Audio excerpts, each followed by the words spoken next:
और कैसी चल रही है आप लोगों की पढ़ाई लिखाई?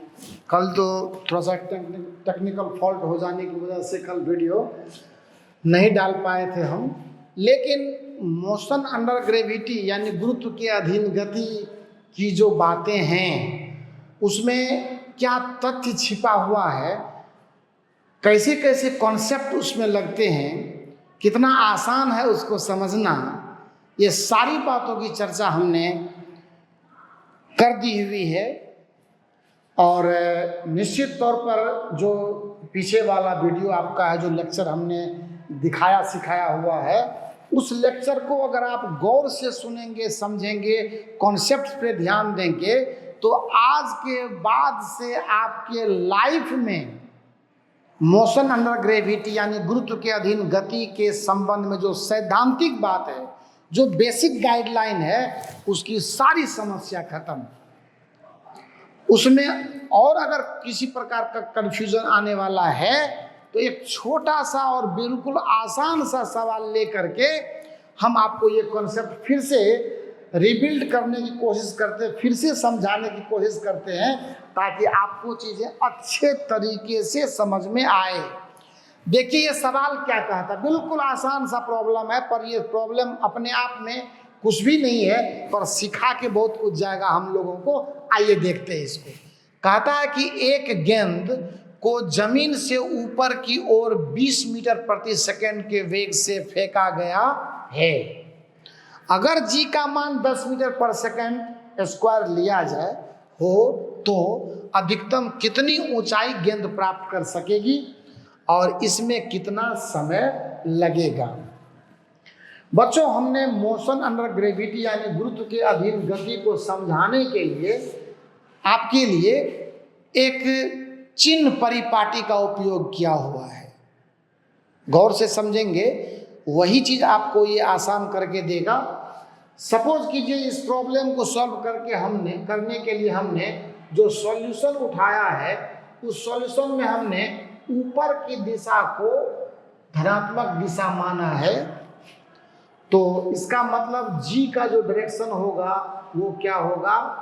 नीचे की तरफ तो वो होता ही होता है, ये बता चुके हैं कि हर चीज को पृथ्वी नीचे की ओर आकर्षित करती है। तो जी को जो हम आपको बता ही चुके हैं, तो जी का चिन्ह आपका नेगेटिव रहेगा। अब आप देखिए आपके पास u का वैल्यू कितना आ रहा है, क्योंकि अपवर्ड डायरेक्शन में आपने बॉल को फेंका है, ऊपर की ओर बॉल को फेंका है, तो u का जो वैल्यू होगा वो क्या होगा? ये +20 मीटर पर सेकेंड आएगा। ये आपके सवाल में दिया हुआ है। जी का वैल्यू आपको -10 मीटर पर सेकेंड स्क्वायर आएगा, क्योंकि जी का साइन तो नेगेटिव इस्तेमाल होना है ना बच्चा।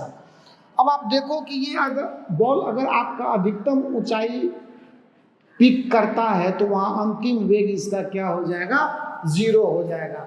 आप देख लो, v = 0 मैक्सिमम हाइट पे यानी अधिकतम ऊंचाई पे ये स्वाभाविक तौर पर हो जाएगा, उसमें किसी भी तरह की दिक्कत वाली बात नहीं है। तो v को आप कर दो 0। अगर आप v को 0 करते हो, उसके बाद आपको जो डिमांड है यानी जो मांग है सवाल का, वो है कि h मैक्सिमम यानी अधिकतम ऊंचाई कितनी बॉल प्राप्त कर सकेगा, ये पहला डिमांड है। तो पहले डिमांड के हिसाब से चलते हैं। तो इस फार्मूला कौन सा इस्तेमाल करेंगे हम लोग? इसमें फार्मूला इस्तेमाल करेंगे v²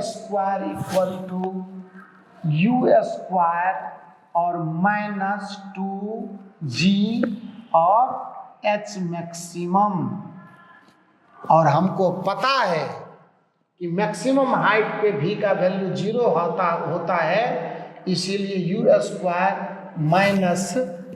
-2g और h मैक्सिमम इस्तेमाल आप करो। यहाँ से h मैक्सिमम का वैल्यू आपको मिल रहा है u²/2g के बराबर। तो अगर ध्यान से देखें, वैल्यू डाल दें हम लोग, तो ये 20 × 20 डिवाइडेड बाई 2 × 10 मीटर, यानी ये खत्म हो गया। h मैक्सिमम का वैल्यू कितना आ गया?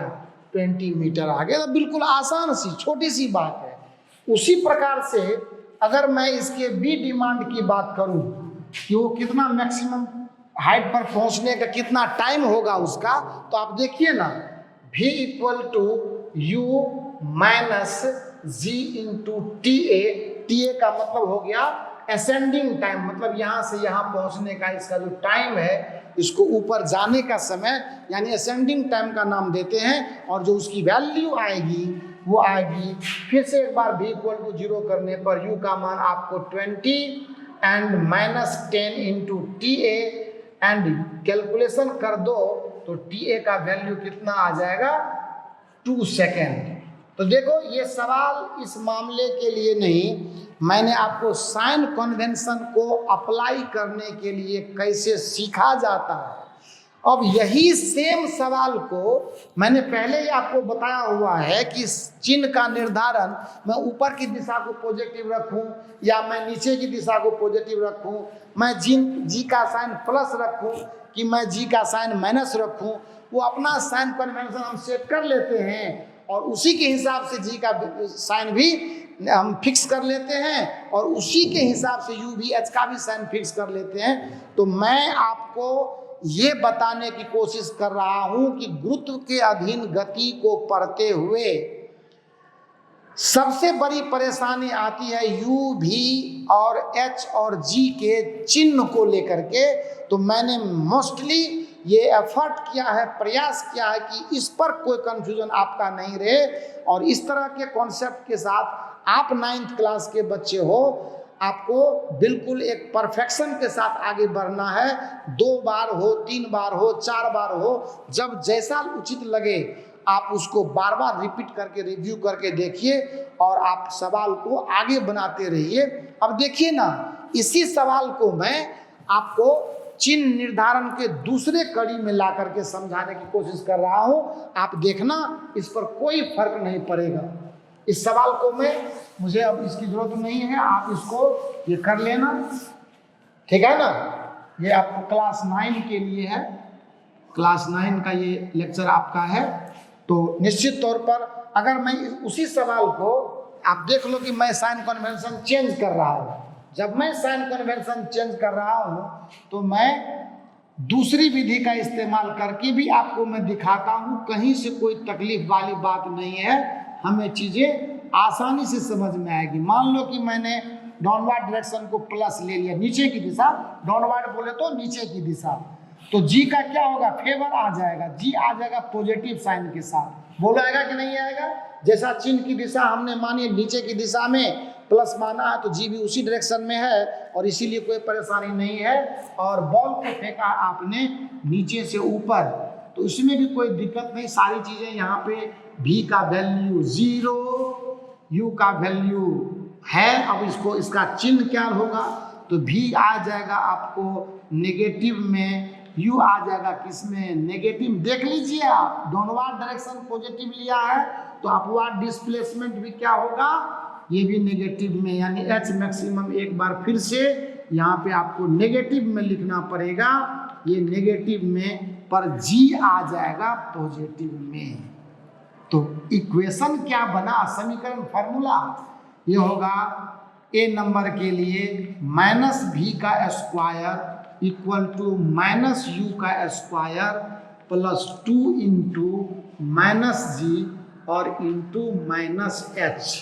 देखा जाए यहाँ से क्या होगा, v 0 आ जाना है, u आपको 20 इंटू 20 आ जाइए। ऐसे तो माइनस साइन है लेकिन माइनस माइनस मल्टीप्लाई होकर के प्लस हो गया, गुना होकर के, और ये भी माइनस माइनस प्लस हो गया, तो प्लस आ गया कितना आपको, ये सॉरी जी माइनस नहीं, जी तो प्लस रहेगा ना, जी तो आपका प्लस रहेगा, ये आ जाएगा माइनस 2 गुना 10 गुना h।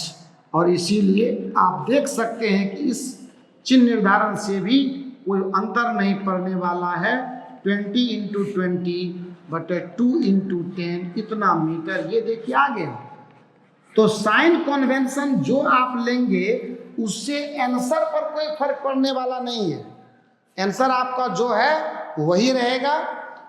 और टाइम का भी मामला अगर आएगा तो टाइम में भी कोई दिक्कत नहीं, minus v equal to minus u, लेकिन plus g into t a, यहाँ से एक बार फिर से TA का मान 2 सेकेंड ही आएगा।